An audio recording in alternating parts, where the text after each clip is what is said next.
হরে কৃষ্ণা, ভক্তির সাথে চ্যানেলে আপনাদের সকলকে স্বাগত। আপনাদের মনে কি কখনো প্রশ্ন এসেছে যে ঠাকুর কেন ঘুমিয়ে পড়েন? যদি জানতে চান তাহলে ভিডিওটি শেষ পর্যন্ত দেখুন।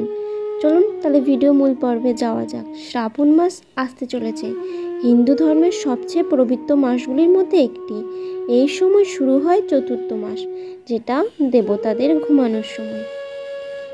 আর এই ঘুমের সময় মানুষ কেন বেশ উপোস জপ তপ করেন, আজ বলবো এক পবিত্র অলৌকিক গল্প, যা চতুর্মাসের রহস্য ও শ্রাবণ মাসে গোপন শক্তি নিয়ে।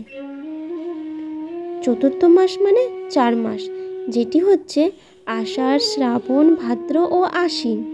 আষাঢ়ী একাদশী থেকে শুরু হয়ে কার্তিকী একাদশী পর্যন্ত এই সময় বিষ্ণু দেব যোগ নিদ্রায় যান।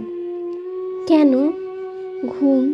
কারণ এই সময় প্রাকৃতিক ভারসাম্য অস্থির হয়, বর্ষা, রোগ, মানসিক অস্থিরতা বাড়ে। তাই ঠাকুর যেন আমাদের আত্মশুদ্ধির সুযোগ দেন। তিনি বিশ্রাম নেন আর আমরা নিজের ভেতরের দিকে ফিরে যাই। এই ঘুম ঠাকুরের নয়, আমাদের ভেতরে ঈশ্বরকে জাগানোর সময়। অনেক বছর আগে কথা, এক গ্রামে থাকতো এক বিধবা মহিলা। তার নাম ছিল মাধবী। বয়স হয়েছিল অনেক কম, কিন্তু জীবনে ভরে সে কুঁজো হয়ে গেছিল। লোক বলতো, এ আবার কেমন ভক্তি, বিধবারা আবার উপবাস। কিন্তু মাধবী বলতো, আমি বিধবা হতে পারি, কিন্তু আমি মা লক্ষ্মীর সন্তান। শ্রাবণ মাস এলে সে 30 দিন নির্জলা উপবাস করত। সকালবেলায় জল ছোঁয়া তো নয়, ঠাকুরের নাম সে বলতো। ঠাকুর যখন বিশ্রামে, তখন আমার বেশি দায়িত্ব। আমি তার ঘর পাহারা দেব। আমি প্রার্থনা করে আলো জ্বেলে রাখবো, যেন তিনি ঘুম ভেঙে দেখেন কেউ তাকে ভোলেনি। গ্রামের লোক হাসত, কিন্তু একদিন এক মহা প্লাবন এলো। গঙ্গার নদী ফুলে উঠল আর সমস্ত গ্রাম ভেসে যেতে লাগলো। শুধু একটা কুঁড়ে ঘর অক্ষত রইল, সেটি হলো মাধবীর ঘর। লোকজন অবাক হয়ে জিজ্ঞাসা করলো যে, তোর ঘরটি টিকে গেল কিভাবে? মাধবী তখন বলল, আমি ঠাকুরের ঘুম ভাঙার আগে কোনো দিনও প্রদীপ নেভাইনি।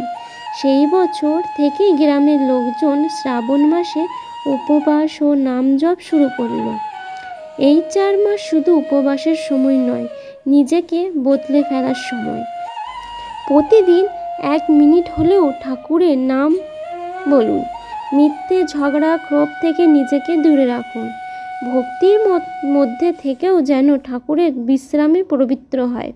অন্নদান করুন, কারণ বহু মানুষ এই সময় না খেয়ে থাকে। শ্রাবণ মাসে শিব ঠাকুর বিশেষ রূপে পূজিত হন। মহাদেব বললেন, যে শ্রাবণ মাসে 1 ফোঁটা জল দান করে, আমি তাকে গঙ্গা দান করি। শ্রাবণ মাস মানে শুধু বৃষ্টি নয়, ঈশ্বরের চুপচাপ উপস্থিতি। ঠাকুর বাইরে ঘুমালেও আমাদেরকে ভক্তি যেন ভিতর থেকে জেগে থাকে।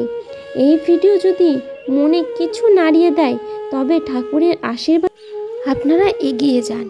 মাধবীর মতো প্রতিজ্ঞা করুন যে ঠাকুরের প্রদীপ আমি নিত্যে দেব না। জয় শ্রাবণ মাসের জয়, জয় চতুর্মাসের জয়।